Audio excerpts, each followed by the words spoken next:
J'ai passé les 2 tiers de ma vie à essayer de démystifier cette histoire, ou à trouver une explication raisonnable. Lorsque j'étais en 5e année, je prenais le bus avec une fille qui avait 1 ou 2 ans de moins que moi. Nous vivions de chaque côté d'un assez grand complexe d'appartements, mais nous pouvions nous rendre à pied chez l'une ou l'autre. Appelons-la Mika. Mika est née en Roumanie, et elle avait déménagé ici il y a quelques années avant que je ne la rencontre. Elle souffrait d'hétérochromie, c'est-à-dire qu'elle avait les yeux bruns, mais la moitié d'un de ses iris était bleu. Nous y reviendrons plus tard. Sa famille était bizarre. Je suis allé plusieurs fois chez elle pour passer du temps, et je me souviens avoir vu une décoration inhabituelle dans sa maison. Beaucoup de bougies, quelques autels, et beaucoup de taxidermie. Sa mère était très contrariée lorsqu'elle amenait des amis chez elle. Alors elle nous faisait rentrer en cachette, moi et quelques-uns de nos autres amis, lorsque sa mère sortait faire des courses. La mienne était enceinte à l'époque, et elle se sentait souvent malade. C'est pourquoi j'amenais jamais mes amis chez moi, sauf si elle faisait des courses ou si elle était chez le médecin. Elle n'avait jamais rencontré Mika. Beaucoup d'autres enfants avaient peur d'elle, ou se sentaient mal à l'aise en sa présence. Aucun de nos amis communs ne pouvait expliquer pourquoi.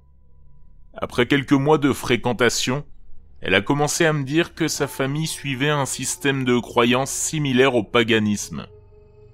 Je ne me souviens plus exactement du nom qu'elle donnait à leur religion, mais il ne s'agissait pas de Wicca, pagan, ou de tout autre système de croyances spirituelles ordinaire ou connu. Mika a commencé à prétendre qu'elle avait des pouvoirs spéciaux. J'ai immédiatement dit qu'il s'agissait de bêtises, et je lui ai demandé de le prouver. Elle m'a répondu qu'elle se transformerait en chat, et qu'elle viendrait me voir plus tard dans la soirée. Ma famille et moi vivions au 3e étage de notre immeuble. Il n'y avait pas d'escalier de secours, de balcon ou autre. Nous avions à peine des rebords de fenêtres. Soit dit en passant, j'adorais les choses mignonnes. Hello Kitty, Bisounours, mon petit poney, toutes ces bonnes choses. Ma meilleure amie de l'époque, elle, était très branchée mode, et elle aimait se la jouer lycéenne. Les rares fois où elle m'a vu en pyjama de dessin animé, elle se moquait de moi. J'ai donc cessé de porter ce genre de vêtements à l'école, ou lors de soirées pyjama, presque 1 an avant ma rencontre avec Mika. Je me suis couché à mon heure habituelle, 21h30, en portant un pyjama bisounours que ma mère avait acheté une semaine auparavant. Personne ne m'avait vu dedans, à part mes parents. Vers 3h du matin, cette nuit-là, je me suis réveillé en entendant gratter à ma fenêtre. J'ai sauté du lit, et j'ai regardé par celle-ci, et j'ai vu un chat noir qui me fixait directement. Le chat était assis sur le rebord très fin de la fenêtre, et levait la patte vers moi, comme s'il me faisait signe. Effrayé, je me suis vite dit que c'était un rêve, et je me suis rendormi. Ce matin-là, alors que ma mère préparait le petit déjeuner, elle m'a demandé si j'avais entendu quelque chose d'étrange dehors la nuit précédente. Je lui ai demandé ce qu'elle voulait dire par là.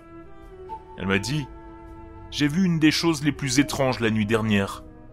J'ai entendu gratter à ma fenêtre, je me suis levé pour voir ce que c'était et j'ai vu un chat noir sur le rebord. On aurait dit qu'il essayait d'ouvrir ma fenêtre. » Je suis resté assise, en silence, ne sachant pas quoi dire. Ma mère a poursuivi. J'avais peur qu'il tombe, alors je l'ai ramené à l'intérieur, je l'ai porté en bas de l'immeuble et je l'ai mis dehors. T'aurais dû voir ses yeux. Il avait un œil à moitié bleu. Je n'avais jamais vu un chat comme ça. Je me sentais si mal que je n'arrivais pas à parler ni à finir mon petit déjeuner. Ne voulant pas m'approcher de Mika après toute cette histoire, je me suis tenu à l'écart des autres enfants, jusqu'à ce qu'elle s'approche de moi. « Hé, Bisounours, pourquoi tu ne m'as pas laissé entrer hier soir ?» J'étais stupéfaite. J'aurais pu mourir. Au moins ta mère a été assez gentille pour m'emmener en bas. Après cela, j'ai cessé de la fréquenter régulièrement. Notre immeuble a pris feu quelques semaines après cette histoire, et nous avons fini par déménager à quelques villes de là. Depuis, je ne l'ai pas revue, et je n'ai pas entendu parler d'elle. Aujourd'hui encore, ma mère se souvient du chat. Elle en parle de temps en temps et fait des commentaires sur le fait qu'il est étrange qu'un chat ait pu monter sur ce rebord.